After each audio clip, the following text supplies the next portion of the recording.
Alright guys, in order to bring the model inside our admin panel, we have to just go to the admin.py file here. Inside the students app, we have something called admin.py, right? So here, what you have to do is, you have to register your model inside the admin. This is where we control everything in the admin panel, right? So that's why inside this admin file, we have to register the model. So this is how we register the model. Type in admin.site.register, and inside this register put your student model. Okay, this is student. All right, so this model, this is the model, right? Class student, and this should come inside this student. All right, so we have used the student model, but we have to bring that in, right? We don't have the access by default, so that's why we have to bring that student model inside this admin.py file. So from dot models import student. Okay, so now when you hit save and go to the browser, here if you refresh it, you will see this students model, right? So this is the students model, and let me click on the students. You will see there is no students, there is 0 students now, because we have not added any students here. But when you click on this add student, you will see the roll number, photo, full name, course, grade, and gender. Whatever fields we did in the models.py file, it is replicating inside this admin panel, right? So now you are ready to add your data. Now let me add one student here. Let me add myself. Roll number maybe 101, and the photo, this is my photo. Okay, my name Rathan and Kumar. The course is computer science, and the grade is A. Okay, and I am male. Now let me save this. Okay, now you can see the student object 1 was added successfully. Now let me get into this student object 1. So roll number is added, Ratan Kumar added, and the course is added, grade and mail, everything is set properly. So, but when you click on this photo, okay, when you click on this photo, this is not working. Why is it not working? Right, this should be working, right? So this is not working because this is actually media files. Okay, this is a media file. In Django, we have static files, right? We configured static files in the settings.py file, correct? The same way we have to configure media files also. That is also in the settings.py file, but we have to configure that properly so that our all the media files, that means all the photos that we upload inside our application will work fine. For that, we will configure the media files. Okay, now let me take you to the settings.py file here. The settings.py file is here. Okay, the project level directory, my project, and settings.py. Now scroll down to the bottom of the page. Here we have static file configuration. Okay, now let's say media files configuration. So here we have to configure the media files. So the first thing is media underscore root. Okay, that is equal to base underscore directory. Okay, see same thing, just copy this and paste it here, but instead of the static, put media. Okay, and next we have to set media underscore URL.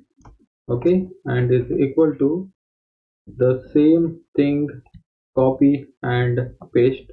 Instead of the static, let's say media. Alright, so now we have set media root and media URL. So the next thing what we need to do is we just go to this urls.py file. Okay, the project level directory and urls.py, and this is the URL patterns, and after this list ends, just say plus and space, open the static function. Okay, inside the static, settings dot media underscore URL and comma document underscore root is equal to settings dot media underscore root. Okay, this is how we configure the media files. But we have used the static here, right? We have to import that, correct? So let's import that from django.conf.urls.static import static.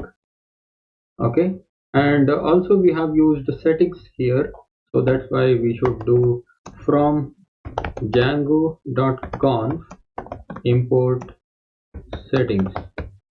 Okay, just save this, and that's it for the that's it for the media file configuration. And one more thing I forgot to tell you while implementing this static file configuration is that when we put all these static files inside the CSS folder and all those stuff, we have to first run this command. Okay, so let me python manage.py collect static.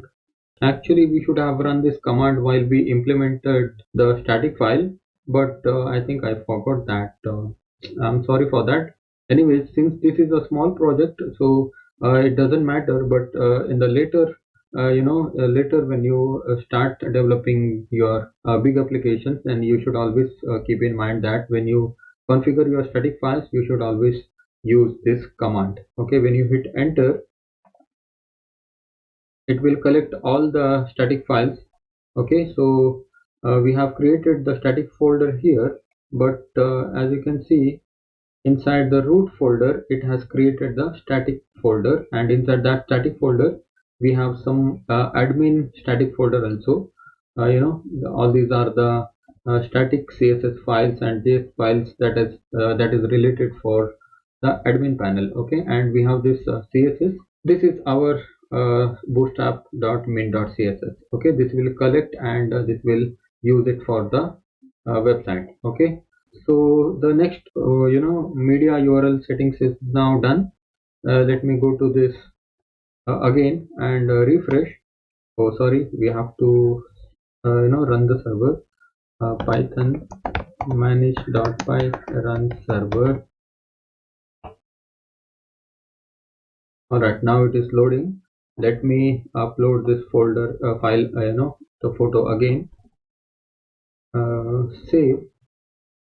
All right, let me open that, and now click on this, and now you can see my photo is coming, right?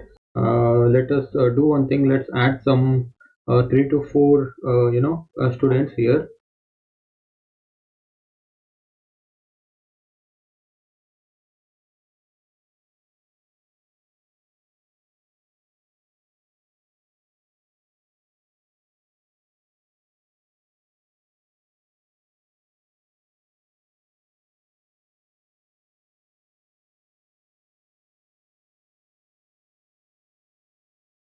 All right, I have added 4 students here, but one problem here is that, so this is the actually student list, right?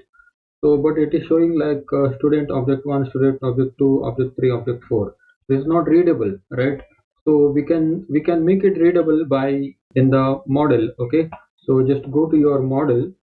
So inside this student class def and underscore underscore str underscore underscore. Okay, this is double underscore and str and again double and underscore, and then this is self, pass in the self and colon return self dot the field name whatever you want to show in the list, right? So I want to show the full name inside the list, so let me say return and self dot full name. Okay, so you have to pass in the request because you are making the function inside the class. Okay, you have to remember that whenever you make the function inside the class, you should always use self as a parameter, right? So let me just refresh it. All right, now you can see the first name is coming, right? So when I click on this Sham, you'll see this Sham photo, right? So when I click on, let me come back here, Anna Smith here, the photo, right? So this is how it works.